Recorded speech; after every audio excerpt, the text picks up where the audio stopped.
During a talk show in 1968, the host Murray asks his guests, Dr. Newman and Dr. 𝐄𝐩𝐢𝐬𝐨, whom are both epidemiologists, about their biggest worry. Dr. 𝐄𝐩𝐢𝐬𝐨 replies that he's perturbed about a possible viral pandemic, but the other epidemiologist, Dr. Newman, isn't too concerned about it, saying humans always triumph over a pandemic. What worries him is fungi, as they can alter the minds of their hosts, devouring them from the inside while replacing their flesh. Currently, he says fungi can't infect humans, but if they're given a reason to evolve, like global warming perhaps, they might mutate, becoming able to burrow themselves into human minds, before taking control of billions of people, who would then be focused on one goal: to spread the infection to every last human alive. Hearing that there would be no cures or preventatives, the host becomes uncomfortable, announcing they'll take a break. 35 years later, in 2003 Texas, a teen named Sarah Miller wakes her father Joel up before she busily prepares for breakfast. At the table, she asks him how old he is, as it's his birthday, to which he responds he's 36, before cracking up a joke. Just then, Joel's brother Tommy arrives, and the two men talk about work before Joel tells his daughter to hurry up, as they all need to leave soon. Without her father knowing, Sarah enters his room, fetches his watch, and pockets a few bills. Outside, their neighbor Mr. Adler, who's taking care of his senile mother-in-law Nana, wrangles a promise from Sarah to have her visit their house later, as his wife Connie wants to spend time with her. After class, Sarah visits a locksmith to have her father's watch repaired, hearing police cars and even a fire truck passing by. Suddenly, the clocksmith's wife barges inside from the back of the shop, insisting that they're closed and urging Sarah to head home. The girl is alarmed, so when she drops by the Adlers for the promised visit, she asks Connie if there's anything on the news. But the older woman says it's nothing to be surprised about. Later, while Sarah browses Mr. Adler's DVD collection, unbeknownst to her, Nana convulses behind her. When Joel arrives, Sarah expresses her disappointment that he came home late on his birthday.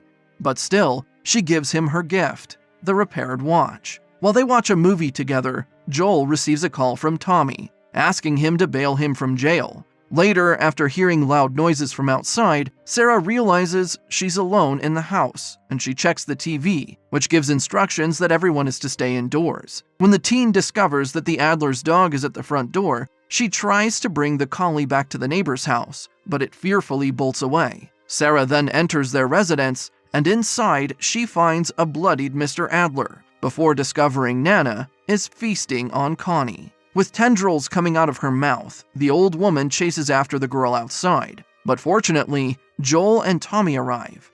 Joel kills Nana with a wrench, and the three of them get into the car before speeding away.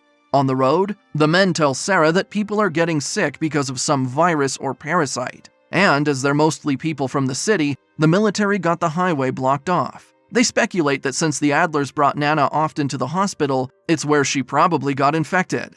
Afterward, when they discover that traffic is jammed with cars trying to leave Austin, the brothers agree to cross the field, but they find the other side of the road blocked by the military. Left with no choice, they pick another route to Mexico that goes through town, only to be caught in the chaos. When a plane crashes not too far away from them, shrapnel causes their car to flip. The three of them are still alive, but Sarah's ankle is broken. When a crashing car then separates Tommy from Joel and Sarah, the brothers agree to meet at the river. Joel carries Sarah trying to get to the river when one of the infected notices them and makes chase. They're saved by a soldier, but after receiving orders through his radio, the soldier shoots at them. Trying to dodge, both father and daughter roll into the ground. And soon, the soldier is upon Joel, apologizing for what he has to do. However, just in time, the soldier is gunned down by Tommy. But then, Joel realizes that Sarah has been fatally shot by the soldier earlier, and in his arms, his daughter dies. 20 years later, in 2023, a kid traverses through the woods to a post-apocalyptic Boston, where later he collapses in front of the city's quarantine zone.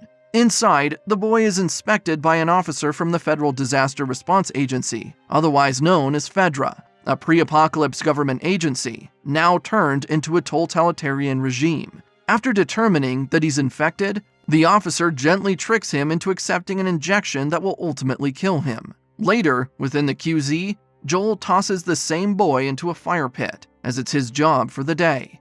After he collects his pay, he meets up with a corrupt soldier named Lee, who buys hydrocodone pills from him. When Joel asks about the Fedra truck that he wants to purchase from Lee, the soldier demands a hefty amount, so he can bribe other soldiers to keep quiet about the transaction. Meanwhile, a black market dealer named Robert is concerned as his men had roughened up another smuggler named Tess over a car battery, and as Joel, her partner, is ruthless, he's scared he'll avenge her. Tess assures him that if he lets her go, she won't tell Joel what really happened. But then the wall explodes. Tess tries to escape, but as Fedra is closing in on Fireflies, a revolutionary militia group, Tess is mistaken for being one.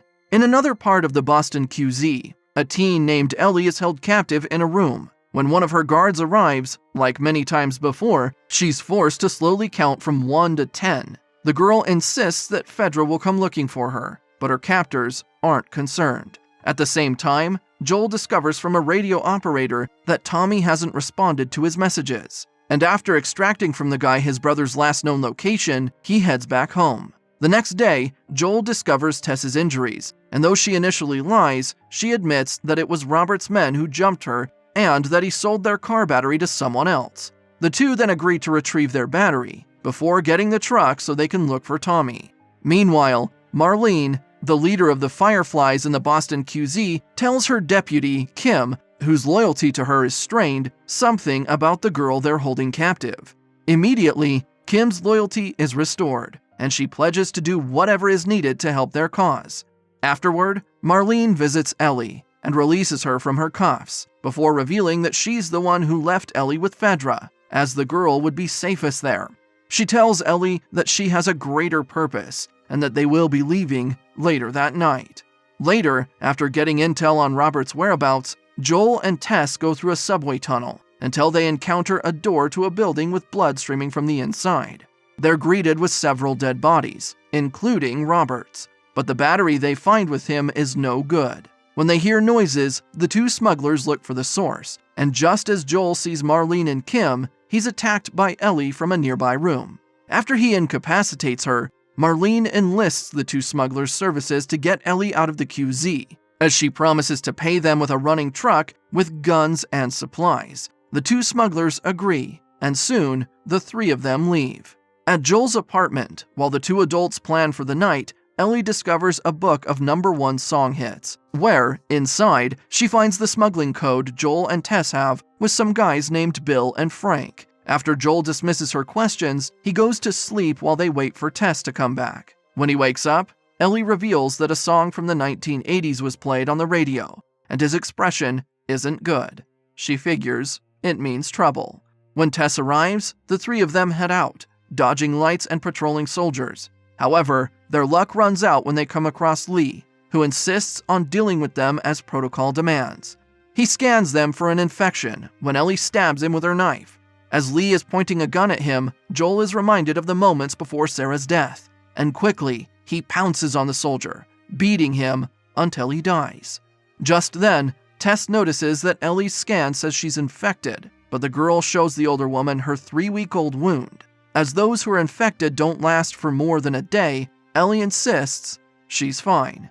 And as they can't afford to dally, they continue moving with the discussion not over.